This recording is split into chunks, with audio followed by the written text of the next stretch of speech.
CCTV dito mga kapatid, ang pagpasok sa isang tao sa simbahang Katoliko.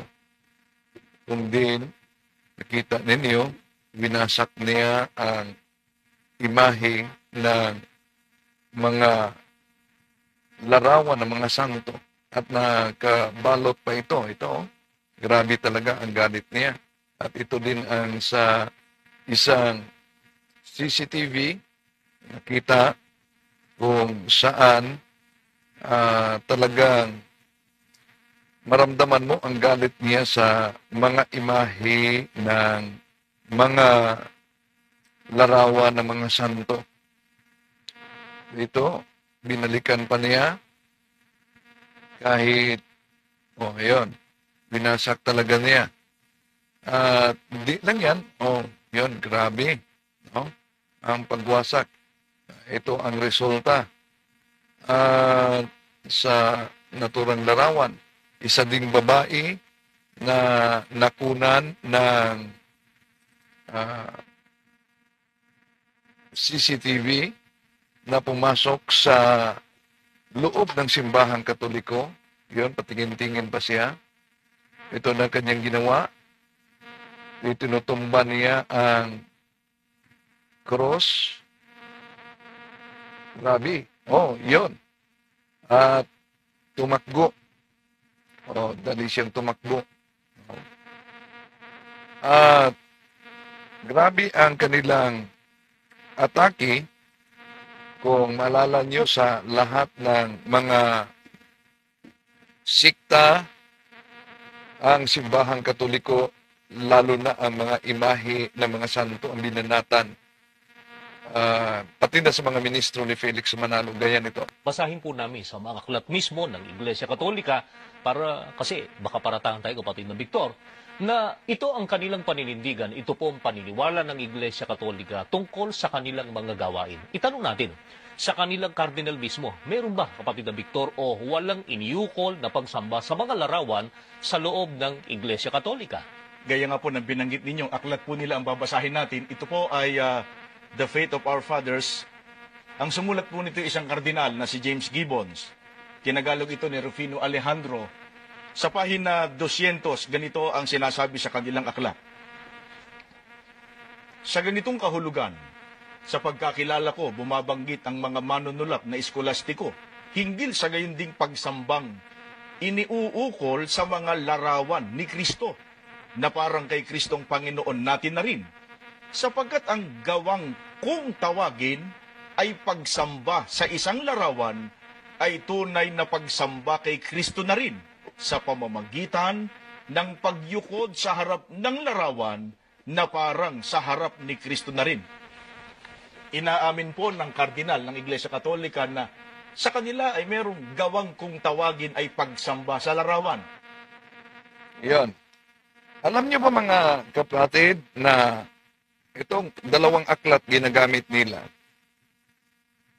Early Christian Arts at ang pananampalataya ng ating mga ninuno. Alam niyo ba na may ginawang pandaraya ang mga ngaral ni Felix Manalo sa paggamit sa naturang aklat?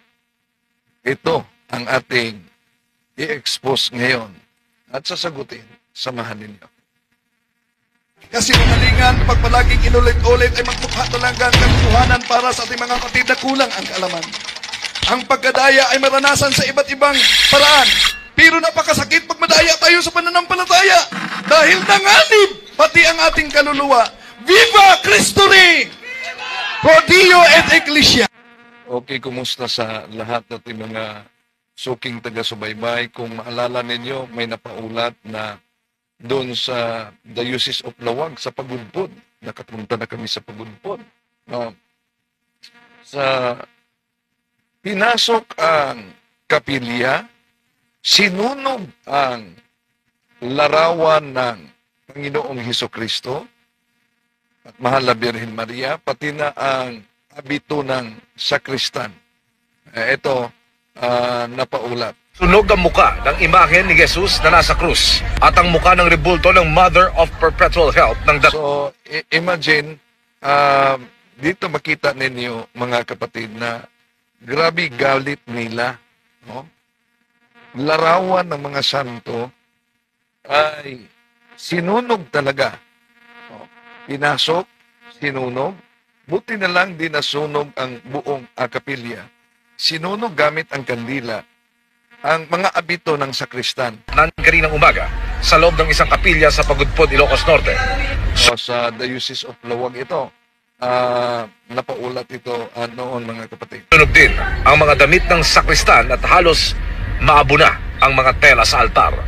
Sabi ng Diocese of Lawag, sinira ng mga hindi pa nakikilalang salarin ang kandado sa likod na bahagi ng kapilya at doon dumaan. So, di lang layunin nila pagnanakaw. Ang layunin talaga nila, una, gusto nilang maramdaman ng mga sumasampalatayang Katoliko ang galit sa ginagawa nila. Pero pagdasal natin sila, mga kapatid. Dahil yung imahe mismo ng Santo Cristo at Mahal na Birhen Maria, larawan yan na nagpaalala ay kontrarya sa pagsunog nila. Kandila umano ang ginamit sa pagsunog. Para sa simbahan, matinding paninira at pambabastos sa pananampalatayang Katoliko. So, kung maalala ninyo, merong mga larawan, may larawan din si Felix Manalo. May larawan din yung ibang mga founders ng iba't ibang sikta. Pero may nakita ba kayo sa social media na yung mga imahe ng mga founders na tatag lamang ng tao ay winasak, nilapastangan tulad sa napaulat na ito na larawan ng Mahal na Birhen Maria na ang mukha ay sinunog pati na ang imahe ng Santo Cristo. Ang ginawa ng mga salarin. Very unfortunate kasi kahapon it's Red Wednesday. It's supposed to be prayer for the... So ito pa ay naganap sa Red Wednesday pala, no? Sandali. Iba ang busis daw umano sa microphone. O adjust muna tayo, Adjust muna tayo. Okay. Na tayo.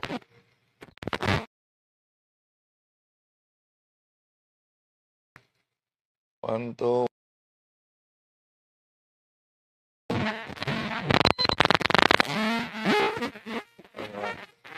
Sandali na.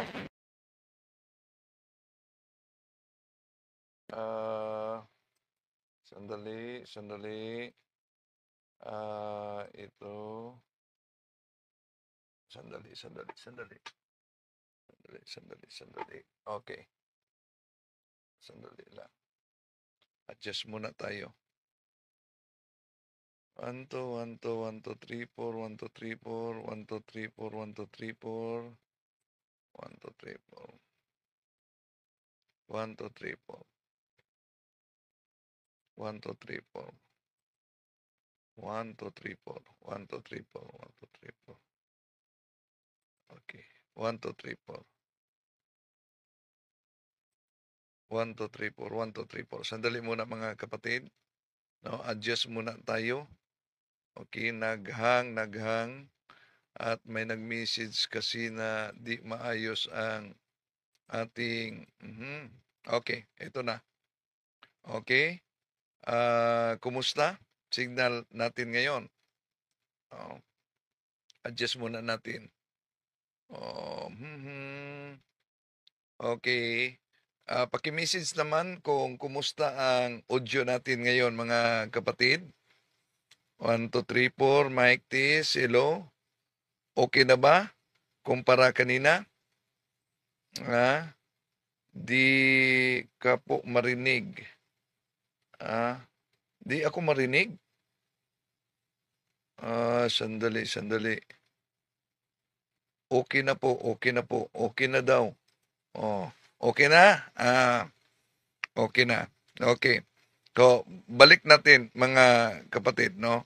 Ito ang nangyari na napaulat doon sa Pagudpod na pinasok ang simbahan, pinasok, sinunog ang imahe. People na members ng Catholics na being persecuted. So we could say it's a tantamount of persecution para sa atin ito. Iniimbestigahan na raw ng pulisya kung sino ang nasa likod ng panununog. So mas mabuti at maganda na yung mga simbahan talaga may mga CCTV. Para tulad dito, pinasok ng isang tao, Lenten season talaga ngayon. Dahil nakaka-cover pa ng violet na mga tila ang mga imahin, pero may isa na nakatingin lang, no? Di naman niya lumabas siya. Swerte siya, di si FD ang nandyan.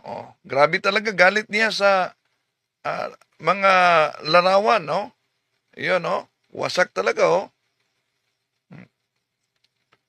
Grabe talaga galit niya sa mga larawan, mga kapatid. Yan, Yan talaga. So, at plus, may isa pang babae dito. Yon, nakita ninyo. Dito nyo makita ang galit nila. So, pinasok ang simbahan. Bandang Mexico, Brazil.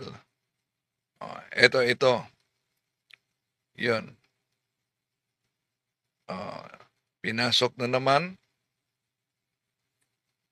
At yun talaga, ang Santo Cristo. Yun. Biglang to. Yung audio na naman natin. Okay, biglang tumakbo, no? Grabe talaga ang init nila sa pananampalatayang Katoliko. Nakita nyo ba, tatalakayin natin sa susunod, nakita nyo ba yung nangyaring consecrated host na nilapastangan ng pare ng Satanic Church? Consecrated host yan. Buti na lang na may isang Katoliko na biglang inagaw niya ang consecrated host na nilapastangan. Dito ninyo makita, mga kapatid, na ang simbahang Katoliko ang tunay na simbahang tatag ng ating Panginoon Jesucristo at real presence talaga ang consecrated host. Kaya nga, yung mga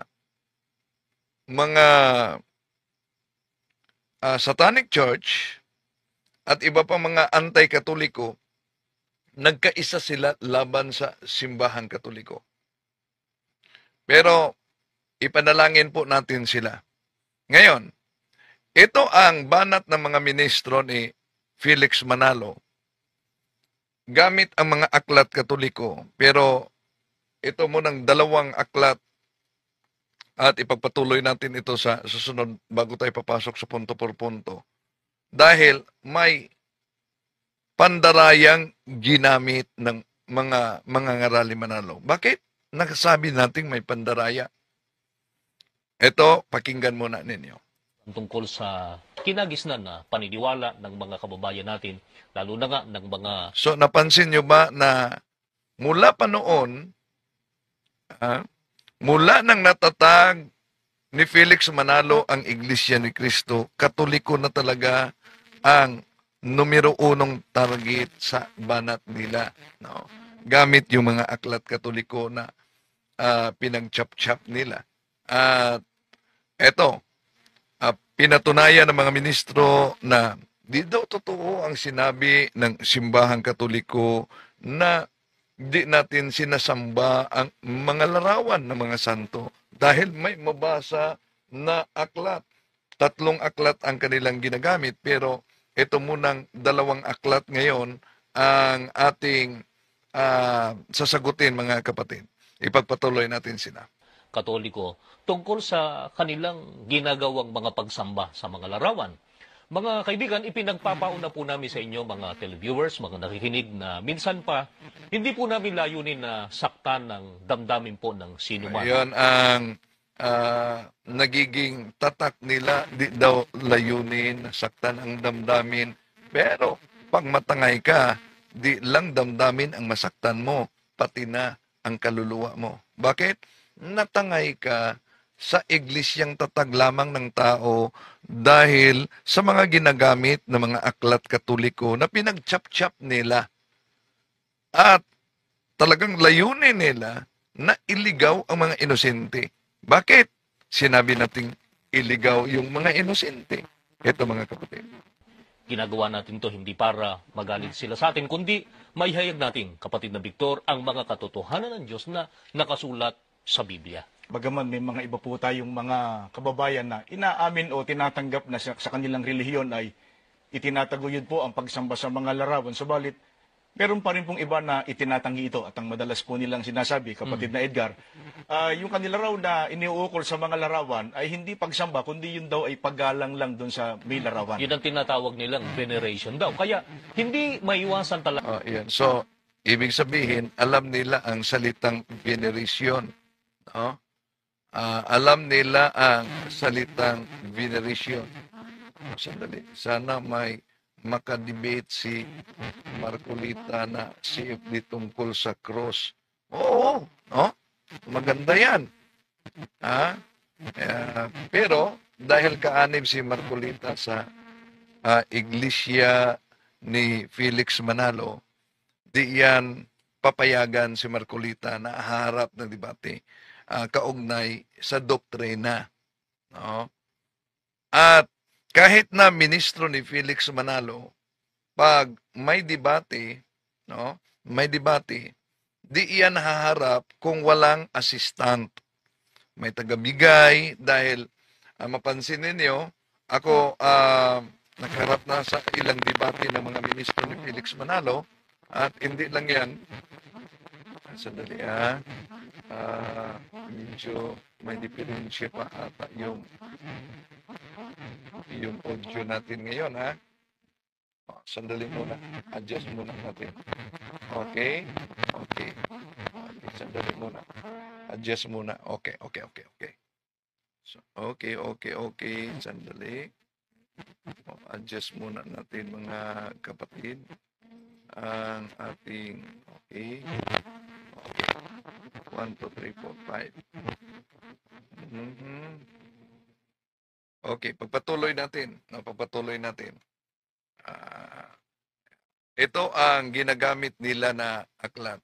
Kayo mga kaibigan, at basahin po namin sa mga aklat mismo ng Iglesia Katolika para kasi baka paratangan tayo, kapatid na Victor, na ito ang kanilang paninindigan, ito po ang paniniwala ng Iglesia Katolika tungkol sa kanilang mga gawain. Itanong natin, sa kanilang kardinal mismo, meron ba, kapatid na Victor, o walang iniukol na pagsamba sa mga larawan sa loob ng Iglesia Katolika? Gaya nga po ng binanggit ninyo, aklat po nila ang babasahin natin. Ito po ay The Faith of Our Fathers. Ang sumulat po nito isang kardinal na si James Gibbons. Tinagalog ito ni Rufino Alejandro. Sa pahina 200. Sandali muna. Medyo diferensya talaga. Okay. Sandali muna Medyo diferensya. Adjust muna natin. Okay. 1, 2, 3, 4, 5. Okay. Sandali muna.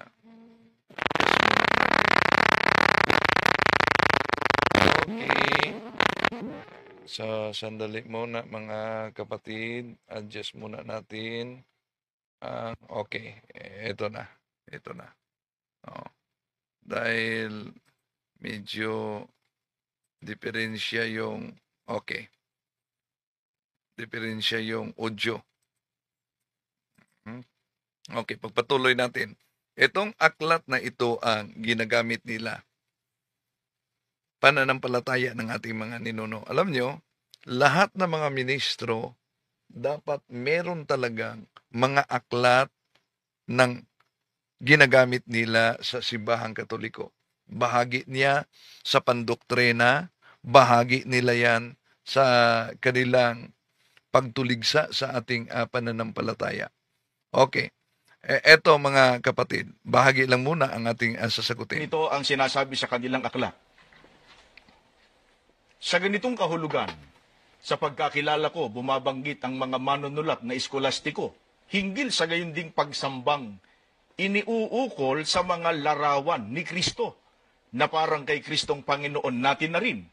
Sapagkat ang gawang kung tawagin ay pagsamba sa isang larawan ay tunay na pagsamba kay Kristo na rin sa pamamagitan ng pagyukod sa harap ng larawan na parang sa harap ni Kristo na rin.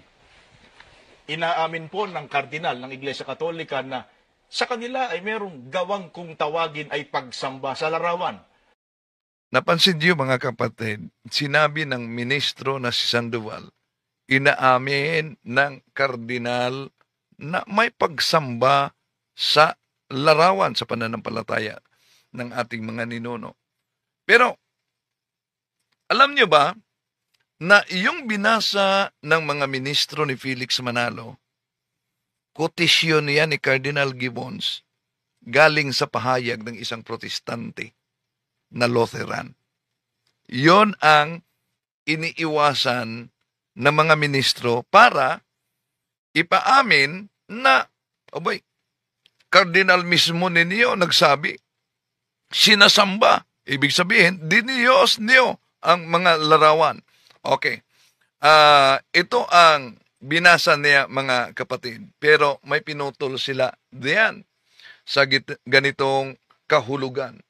Sa pagkakaalam ko, bumabanggit ang mga manunulat na eskolastiko hinggil sa gayon ding pagsamba inuukol sa mga larawan ni Kristo na parang kay Kristong Panginoon na rin. Sapagkat ang gawang kung tawagin ay pagsamba ng isang larawan na parang sa harap ni Kristo na rin. Na para bagang siya'y kaharap at naangat ang ating isip sa pagbulay-bulay sa Kanya. Ito ang ginagamit ng mga ministro ni Felix Manalo. Pero, alam nyo ba, na bahagi lang sa naturang aklat ang ginagamit nila mga kapatid at ipinakita. Pero ito talaga ang konteksto.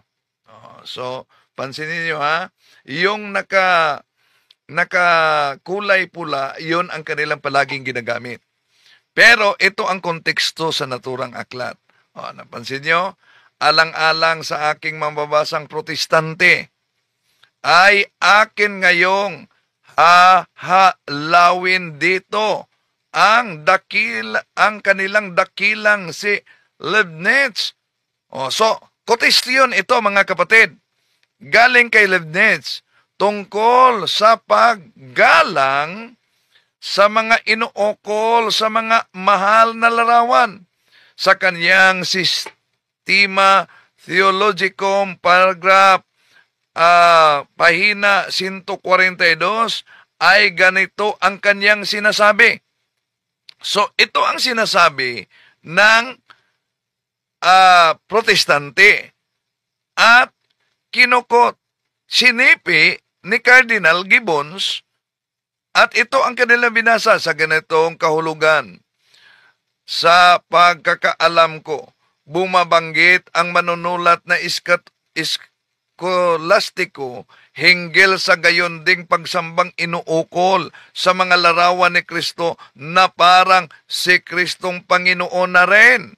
Sapagkat ang gawang kung tawagin ay pagsamba sa isang larawan na parang sa harap ni Kristo na rin, na parang siya'y kaharap at naangat ang ating isip sa pagbulay-bulay. Maari pa, walang matinong tao sa ilalim ng gayong pagkakataon na mag-aakalang manalangin ng ganito. Ibigay mo sa akin, o larawan, ang aking hinihingi. Sa iyo, o marmol, o kahoy.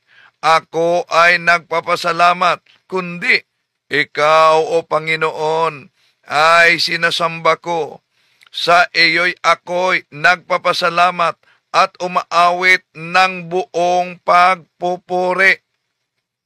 So napansin niyo mga kapatid kung paano minadjik ng mga ministro ni Felix Manalo ang naturang aklat. Pagkatapos sinabi, abay, kardinal mismo ninyo ang nagsabi. Inaamin ng kardinal ninyo. Sinasamba ninyo ang larawan. Kotisyon ng palayan. Kotisyon yan ni Cardinal Gibbons galing sa isang manunulat na protestante. Balik natin ang pagbasa nila. Pagkakilala ko, bumabanggit ang mga manunulat na eskolastiko hinggil sa gayon ding pagsambang iniuukol sa mga larawan ni Kristo na parang kay Kristong Panginoon natin na rin.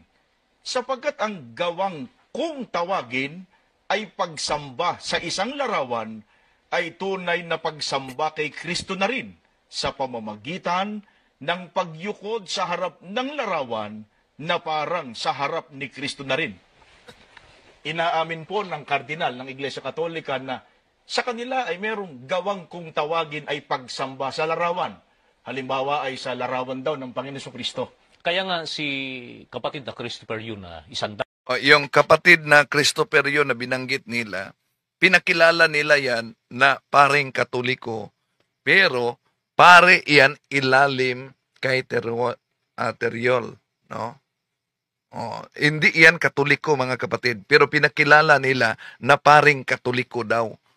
So ganon ang propaganda ng mga ministro ni Felix Manalo. ating pare sa Iglesia Katolika, yun ipinahayag niya na talagang ang Iglesia Katolika sumasamba sa larawan. At dyan nga, Yan. Talagang ang Iglesia Katolika ay sumasamba sa larawan at diyan na nga sa binasa nila, kotisyon lamang, kotisyon ni Cardinal Gibbons mula sa protestanting Lutherans na si Gottfried Leibniz, mga kapatid. At hindi sinabi ng mga ministro na yung ginagamit nila at binasa nila ay sipi lamang ni Cardinal Gibbons mula sa manunulat na protestante.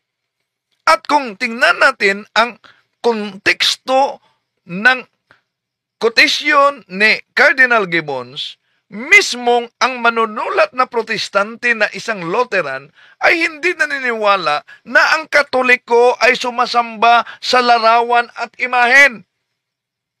Kaya nga, sadya nilang pinutol ang ang talata, ang nakasulat, mga kapatid. Pinutol nila.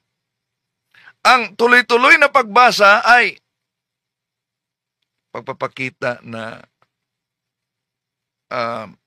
may layunin talaga sila na iligaw ang mga inosenteng Katoliko. Imagine, ayon daw sa Kardinal Katoliko. Kaya mas mabuti talaga na may kopya tayo sa mga aklat na ginagamit. At di lang yan, kung maalala ninyo mga kapatid, yung pagtampered nila ng mga aklat Katoliko, para lang palitawin na ang mahal na Birhen Maria ay sinamba natin.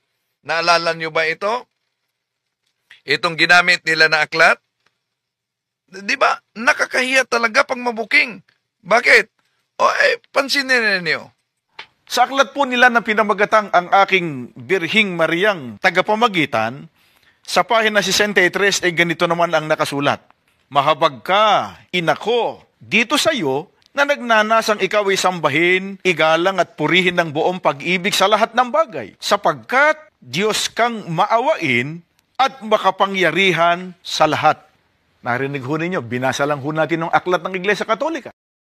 Yan, narinig nyo. Binasa lang natin ang aklat ng Iglesia Katolika.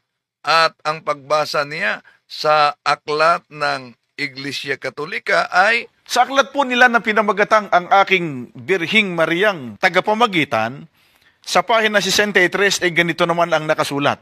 Imagine sa pahina 63, pero naunang pinakita natin sa inyo mga kapatid ang original na aklat na ito.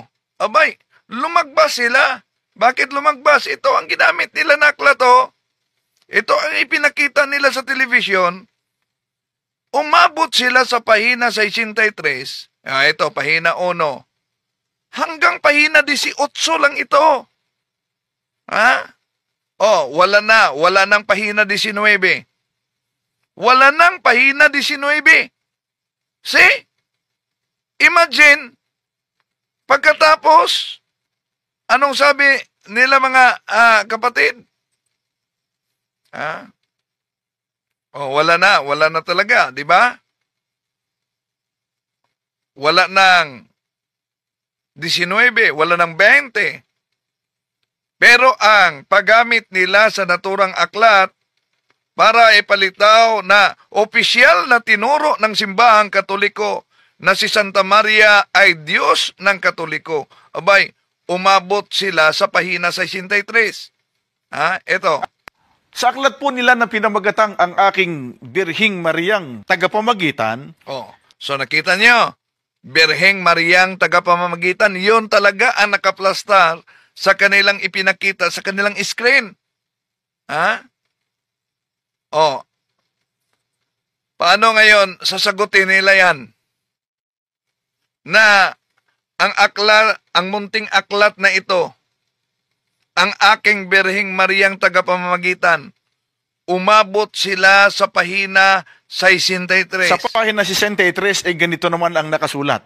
Mahabag ka, inako, dito sa iyo na nagnanasang ikaw ay sambahin. O, see? Pahina 63. Imagine. And, mga kapatid, ating ipinakita ito dahil siguradong may nadala talaga sa ganitong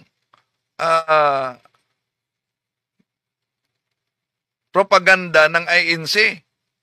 Oh. Balik natin muli Balik natin. Oh. Asan ang pahina 63 diyan? Aber? Asan? Oh. Asan ang pahina 63 sa naturang aklat? Di lumagbas.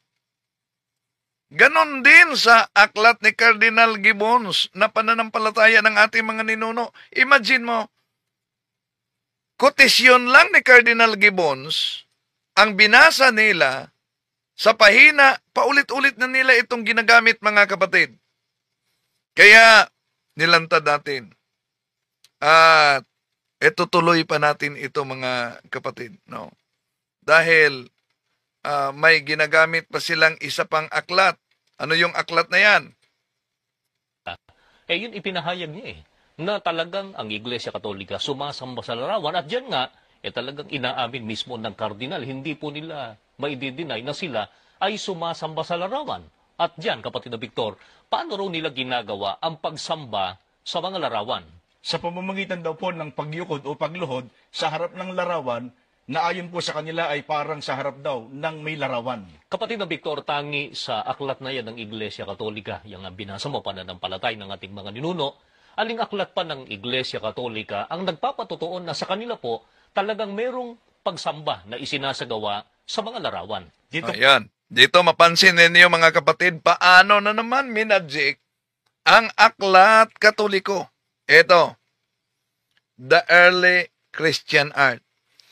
Ako po nagpapasalamat sa mga kapatid nating mga Katoliko na nasa mga OFW na tumulong sa akin upang makuha itong mga aklat na ito.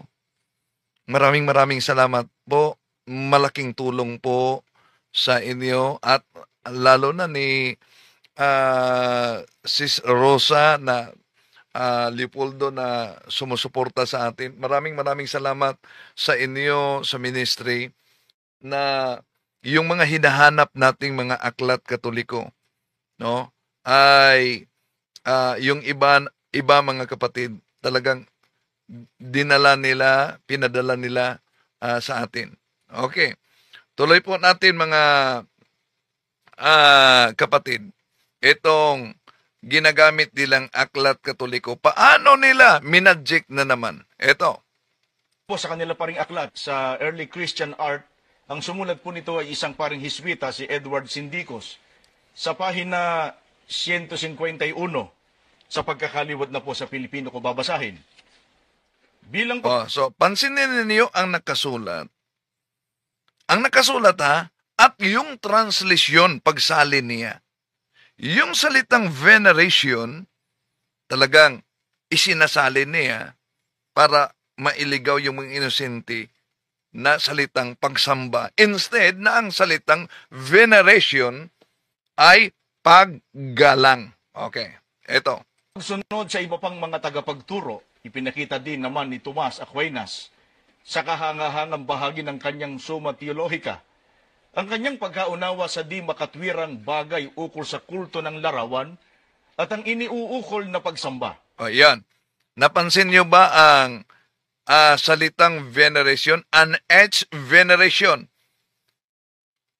Although, merong iba't ibang level ng salitang pagsamba sa aral ng simbahang katoliko, mga kapatid. Pero ang tamang salin ng salitang veneration ay paggalang.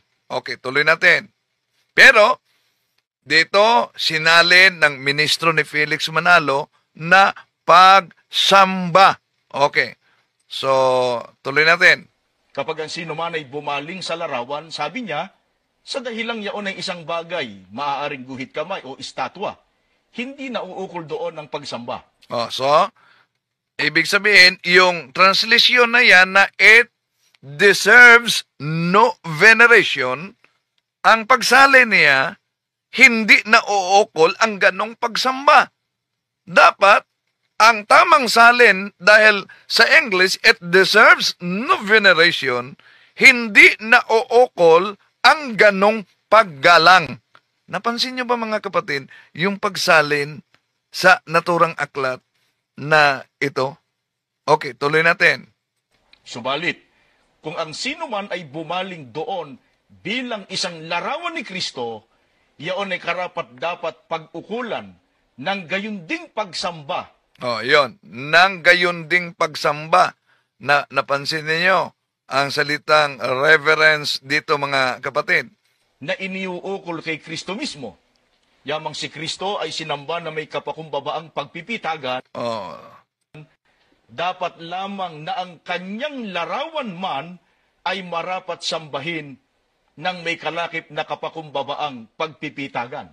Yan. Humble veneration. Ang humble veneration dito, mga kapatid, dito makita ninyo na ito'y tumutukoy sa tinatawag na veneration. At ang veneration dito, mga kapatid, ay di yan tinatawag na pagsamba bilang Diyos. So, nakita niyo, ito, ipalaki natin ito ang binasa. Minagic ang translation. Imagine, following other schoolmen, Thomas also showed a wonderful section of his Summa Theologica, his understanding of the irrational element in the cult image and its veneration.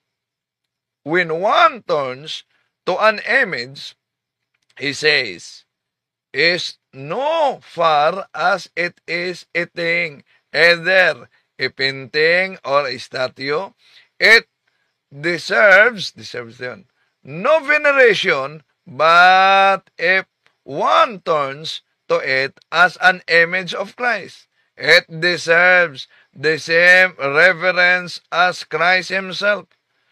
Since Christ is worshipped with humble veneration, it follows that his image too must be worshipped with relatively humble veneration. Yun ang mabasa sa naturang aklat, mga kapatid, na minagic na ng mga ministro ni Felix Manalo. Ang tanong, ito po bang aklat na ito na ang nakasulat, mga kapatid? Napansin nyo, salitang veneration. Ang pagsalin, pagsamba sa halip na yung paggalang ang ibig sabihin ng veneration. No? Ito, kulayan natin ng kulay pula mga kapatid. Veneration talaga. Yon ang mabasa. Pero ang tanong, ang pagsulat ba ni Santo Tomas de Aquinas dito gamit ang naturang aklat ay nagpahiwatig ba na ang mga larawan ng mga santo ay kilalaning Diyos? Hindi. May iniwasan sila sa naturang pahina.